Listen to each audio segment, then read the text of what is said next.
ओम शांति। 4 सितंबर की मुरली है। ज्ञान के सागर, आनंद के सागर। शिव परमात्मा कहते, मीठे बच्चे, ज्ञान सागर बाप से वर्षा लेना है तो 20 नाखूनों का जोर देकर भी पढ़ाई जरूर पढ़ो। पढ़ाई से ही राजाई व जीवन मुक्ति पद प्राप्त होगा। प्रश्न है, ज्ञान मार्ग में सदा कायम कौन रह सकता है? उच्च पद की प्राप्ति का आधार क्या है? उत्तर है, जिनका पढ़ाई के सिवाय दूसरा किसी भी बात में शौक नहीं है। ज्ञान की परिपक्व अवस्था, वही इस ज्ञान मार्ग में कायम रह सकते हैं।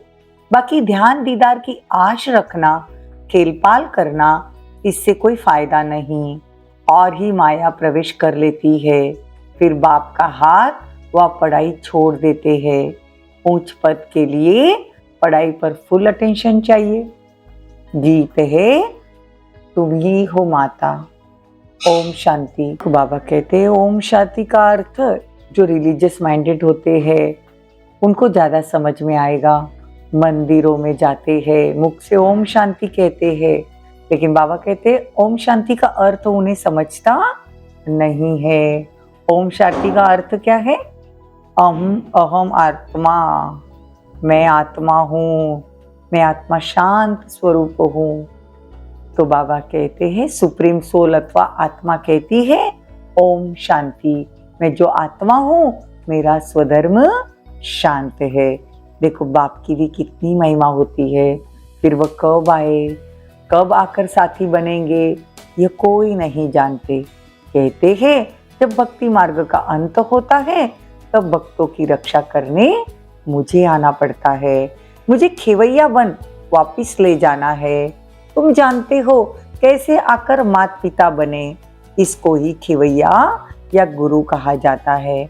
छीछी दुनिया जीवन बंद से जीवन मुक्ति में ले जाते हैं, इसलिए उनको माता पिता कहते हैं। और वो पतित पावन खेवैया भी है। देखो बाबा की कैसी महिमा है। देखो त्रिमूर्ति का अर्थ भी समझाया है। ब्रह्मा द्वारा स्थापना, ये परमपिता परमात्मा का काम है। उन्हों द्वारा कराते हैं क्योंकि करण करावन हार है। बाप आकर सम्मुख समझाते हैं। ब्रह्मा द्वारा सहज राजयोग और ज्ञान तुम ब्रह्मा मुख वंशावली को बैठ सिखाते हैं। देखो इसीलिए भविष्य 21 जन्मों के लिए तुम 100 देवी देवता के पद को प्राप्त करते हो। तुम जानते हो हम माता पिता से पढ़ रहे हैं, यह है ही ईश्वरीय विश्वविद्यालय। अगर पढ़ाई को छोड़ देंगे तो समझा जाएगा इनकी तकदीर में नहीं। इसीलिए बाबा कहते मुरली कभी मिस नहीं करो। स्कूल में चलते हो ना, बाबा आकर इस ब्रह्मा तन द्वारा पढ़ाते हैं। तो बच्चे भल कहाँ भी हो, किसी भी सेंटर पे रहते हो, जानते हो ज्ञान है ना, अगर हम पढ़ाई छोड़ देंगे तो वर्षा पा नहीं सकेंगे। बाप तो आए ही है साथ ले चलने। तो फिर इस पढ़ाई से जो लक्ष्मी नारायण राज्य पद पाते हैं और जो लक्ष्मी नारायण बनते हैं, तुम उनको जानते हो, समझते हो। हम बरोबर इस पढ़ाई से राजाई पद प्राप्त करेंगे।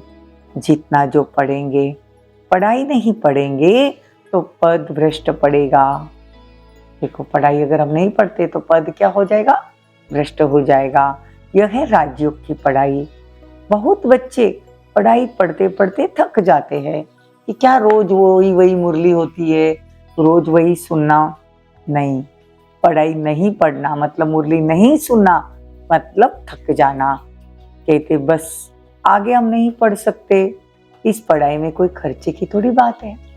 बाबा कहते थकना नहीं, मुरली सिर्फ सुननी भी नहीं है, मुरली धारण भी करनी है। बाबा ने संडे की मुरली में क्या कहा था? पर चिंतन, पर दर्शन, परमत, ये सब पर से उपरांत एक पर परोपकारी बनो। तो ये पढ़ाई भी है, ये सौदा भी है। बाप सौदागर रत्नागर है और फिर ज्ञान सागर है। माता पिता बेहद का ज्ञान सागर कहते हैं ना। मैं कल्प पहले मुआफिक तुमको राजयोग सिखाकर राजाओं का राजा बनाता हूँ। सब पॉइंट्स धारण करनी है। बुद्धि पर ही सारा मदार है। हमारी बुद्धि और भटकती है तो हम पॉइंट्स धारण नहीं कर सकते। संडे की मुरली में भी बाबा ने कहा था ना, तुमको करना क्या है, धारणा करनी है। तुम्हारे चेहरे से, चलन से आत्मा को साक्षात्कार हो। तो ईश्वरीय पढ़ाई एक ही है। बाप कहते मैं तुम सब बच्चों को राजयोग सिखाता हूँ, जितना पुरुषार्थ करेंगे उतना उच्च पद पाएंगे।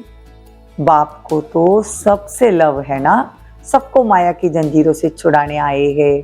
और कोई ऐसे तो कह नहीं सकेंगे कल्प कल्प हम तुमको राजयोग सिखाते हैं। ये बाप ही कहते हैं कल्प कल्प, और कल्प के संगम युगे आता हूँ। बहुत नोट करने वाली पॉइंट है। कल्प मतलब 5000 साल, और बाबा कहते कल्प के संगम युगे मतलब 5000 साल खत्म होने के संगम युग पर मैं आता हूँ। मतलब कलयुग और सतयुग के बीच वाले संगम में आता हूँ। बाकी संगम तो हर युग में आएगा। जैसे सतयुग खत्म हो त्रेता आएगा तो कल सतयुग और त्रेता का भी संगम, फिर त्रेता खत्म हो द्वापर आएगा, त्रेता और द्वापर का भी संगम है। लेकिन बाबा हर संगम पर आते नहीं है। अगर हर संगम पर भगवान आए तो फिर ये दुनिया की हालत इतनी खराब न हो। दुनिया वाले तो युगे युगे लिख देते हैं कि हर युग के अंत में आएंगे। बाबा कहते कितनी बड़ी भूल कर दी है। बाप कहते मैं पतित पावन हूँ। इस समय बाबा आया हुआ है तो अच्छी रीति पढ़ना चाहिए। हमारी किस्मत है कि भगवान की मुरली हमको सुनने को मिलती है। तो बाबा कहते अच्छी रीति पढ़ना है। विनाश भी होने वाला है तो 20 नाखूनों का जोर देकर भी पढ़ना है। हिम्मत रखनी है, हिम्मत दिखानी है, पढ़ाई नहीं छोड़नी है। बच्चों को सावधानी मिलती है, कोई भी काम व क्रोध का व लोभ का मोह का भूत नहीं आना चाहिए। दिल दर्पण में अपने को देखते रहो, मैं लायक हूँ लक्ष्मी के वरने का। भक्ति मार्ग में मेल्स में नारद उत्तम गाया हुआ है और फीमेल्स में मीरा, वो भक्ति मार्ग हुआ। लेकिन ज्ञान मार्ग में तो देखते हो ना मम्मा बाबा का कितना नाम वाला है। फिर उनकी विजय माला भी बनी हुई है जो दुनिया सिमरन करती है। और देखो सिमरन भी उसको किसको करते हैं, या सिमरन मतलब याद, हम याद भी उसको करते हैं जो सुख देता है। तो सिमरन उनको किया जाता है जो सुख देते हैं, उसका भी यादगार बनता है। देखो कृष्ण को सब कितना प्यार करते हैं। जन्माष्टमी आने वाली है ना, तो देखो कृष्ण को इतना प्यार सब क्यों करते हैं, क्योंकि उन्होंने जब संगम युग पर ब्रह्मा के तन में थे तो ब्रह्मा बाबा ने बहुत याद किया था। आत्मा तो कृष्ण की है लेकिन परमात्मा को इतना याद किया कि उनका यादगार बन गया। तो यह सब साइंस 100 वर्ष में चली। भगवान 1936 में आए तो उसके बाद ही साइंस इतनी बड़ी। उससे पहले कहाँ इतने टेलीफोन्स, बिजली आदि कुछ नहीं था।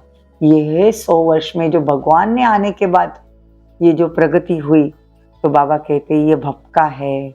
लेकिन सतयुग के 100 वर्ष में तो पता नहीं क्या कर देंगे। वहां तो ये सब चीजें में बल रहेगा। जैसे अभी अभी एरोप्लेन है तो वो क्रैश हो सकता है, तो हम संकल्पों से पुष्पक विमान उड़ाएंगे तो बल रहेगा ना। तो यहाँ से जो बल लेके जाते वह काम आएगा। इसलिए अखंड अटल सुख शांति मैं राज्य करने के लिए तुम बल में जाते हो। तो पढ़ाई पर इतना अटेंशन देना चाहिए, इतना पुरुषार्थ करना चाहिए। तुम जानते हो इस माता पिता से सुख गनेरे मिलते हैं। तो बाबा कहते बाबा का हाथ कभी नहीं छोड़ना है। हाथ छोड़ने के बाद फिर माया एकदम हप कर लेती है। मतलब काम क्रोध लोभ मोह अहंकार हमारे में और बढ़ जाते हैं। देखो गज को माया ग्रह ने हप कर लिया। गज को मतलब, गज मतलब हाथी, तो हाथी को भी, इतने बड़े हाथी को भी ग्राह मतलब मगरमच्छ पकड़ लेती है, हप कर लेती है। वैसे कितने भी बड़े ज्ञान में चलने वाले महारथी हो, अगर बाबा के हिसाब से श्रीमत पर नहीं चलते हैं तो माया नाक कान से पकड़कर अपनी पुरानी दुनिया में लेके जाते हैं। फिर वही पुरानी आदतें, फिर वही संस्कार। तो गज को मतलब बड़े बड़े महारथियों को भी माया पकड़ लेती है। यह होना ही है। तुम देखते भी हो कैसे अच्छे अच्छे बड़े बड़े निमंत्रण देने वाले, सेंटर खोलने वाले पढ़ाई को छोड़ देते हैं। कहते ड्रामा अनुसार इनकी तकदीर में इतना ही था। बहुत ध्यान में जाने वाले, खेलपाल करने वाले आज नहीं है। यह ध्यान दीदार की आज भी कभी नहीं रखनी है, इससे कोई फायदा नहीं। ज्ञान की परिपक्वता अवस्था को अच्छी बनाती है। तो ज्ञान की परिपक्वता अवस्था वाले ही कायम रहते हैं। बाबा जो पढ़ाते वो धारणा करनी है, सिर्फ सुननी नहीं है मुरली कि चलो बाबा ने कहा इसलिए मुरली सुन ली, लेकिन कोशिश कर अपने में चेंजेस लाने हैं। शिव बाबा का ऑक्यूपेशन भी तुम जानते हो। सेकंड में निश्चय से तुम वर्षा ले सकते हो। सेकंड में निश्चय कि नहीं, ये दुनिया में भले मंदिर मस्जिद गुरुद्वारे है, लेकिन ये मंदिर जो शिव का है, वो परमात्मा शिव यहाँ पर आया है। सेकंड में अगर निश्चय है तो सतयुग के वर्षे के अधिकारी जरूर बनेंगे। कहते हम ईश्वर के बने हैं, फिर ईश्वर को फारकती देना वंडर है ना। भगवान का बनकर भगवान को छोड़ देना तो वंडर लगता है, आश्चर्य लगता है, कैसे कैसे कर सकते हैं। स्टूडेंट को अपने को सपूत बनाना है। बाप भी फिर टीचर बन हमको पढ़ाते हैं, फिर साथी बन ले जाते हैं। तो कहते हैं हम साथ इकट्ठे चलेंगे। कहते भी है ना तुम माता पिता हम बालक तेरे, तुम्हारी कृपा से सुख गनेरे। तुम्हारी पढ़ाई की कृपा से हमको कितने सुख गनेरे मिलते हैं। ऐसे माता पिता को कभी भूलना छोड़ना नहीं चाहिए। बाप कहते हैं ऐसे माता पिता बाप दादा को तुम कितना याद कर सकते हो, और जितना याद करोगे कितना बरसात मिलेगा। देखो चिट्ठी लिखते रहते हैं तो बाबा समझेंगे याद करता है। भगवान को खत लिखना बहुत जरूरी है। बहुत बच्चे बाबा को खत नहीं लिखते, तो बाबा की तो रोज याद प्यार मुरली में आती है। बच्चों की चिट्ठी देरी से आएगी तो समझेंगे पूरा याद नहीं है। बाप को तो लिखने की दरकार नहीं, बाप की तो रोज मुरली जाती है। याद प्यार बाबा देते हैं, वो तो जागती जोत है। बच्चों को समझाते हैं पत्र जरूर लिखते रहो। अनन्य बच्चों की फिक्र रहती है। हिलने वालों को सावधानी दी जाती है। भूल नहीं जाना, पढ़ते रहना। समाचार तो बाबा के पास आते रहते हैं। रजिस्टर में नाम दाखिल रहता है ना, तो पूछते हैं ये बच्चा अब्सेंट क्यों है।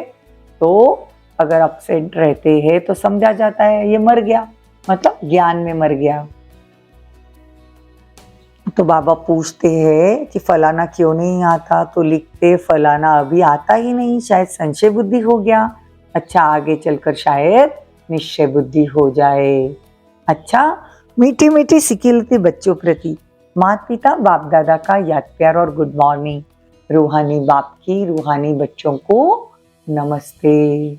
हम रूहानी बच्चों की रूहानी माता पिता बाप दादा को याद प्यार, गुड मॉर्निंग, नमस्ते, थैंक यू, बहुत बहुत शुक्रिया। धारणा के लिए मुख्य सार, विजय माला में आने की हिम्मत दिखानी है। सिमरन लायक बनने के लिए सबको सुख देना है। सपूत स्टूडेंट बन, बाप टीचर का नाम बाला करना है। कभी भी काम व क्रोध के भूत के वश हो उल्टा काम नहीं करना। वरदान, करान करावर हार की स्मृति से विघ्नों के बीज को समाप्त करने वाले समर्थ आत्मा भव। देखो सर्व प्रकार के विघ्नों का बीज दो शब्द में है, अभिमान और अपमान। सेवा के क्षेत्र में या तो अभिमान आता है कि मैं यह किया और मैं ही कर सकता हूँ, या तो मेरे को आगे क्यों नहीं रखा, मेरे को यह क्यों नहीं कहा, तो यह मेरा अपमान किया गया है। यही भावना भिन्न भिन्न विघ्नों के रूप से आती है। जब खुदाई की मदगार करते हैं, करण करावन हार बाप है, तो अभिमान कहाँ से आया, अपमान कहाँ से आया।